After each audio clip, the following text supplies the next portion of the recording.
Hello મમ્મા, વાત તો આપણે લગ્નની થઈ હતી ને. આ લોકો તો રસોઈ બનાવવાનું બી કહે છે. અચ્છા, બનાવવી પડે મેરેજ પછી.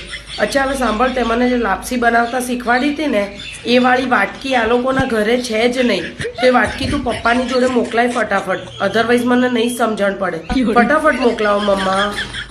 હલો સ્વીટી, સાંભળ ને, મારા સાસુ યાર મને ચા બનાવવાનું કહે છે, તો કયું કુકર લઉં, મોટું કે નાનું? અચ્છા, તપેલીમાં મૂકવાની હોય. તપેલી નાની લઉં કે મોટી? અચ્છા ઓકે, એમાં પાણી નાખવાનું. તો ગ્લાસ કયો લઉં, મોટો કે નાનો? અરે યાર, આ યાર બહુ તકલીફ છે. મેરેજ કરીને નહોતા કરવાના યાર, તું ના કરતી. મમ્માજી, પેલું જે ટીવીમાં બતાવે ફર્સ્ટ રસોઈ કરે, પછી બધા પૈસા આપે, મોટા મોટા ગિફ્ટ્સ આપે, તો તમે ને પપ્પાજી આપશો મને? ઓકે.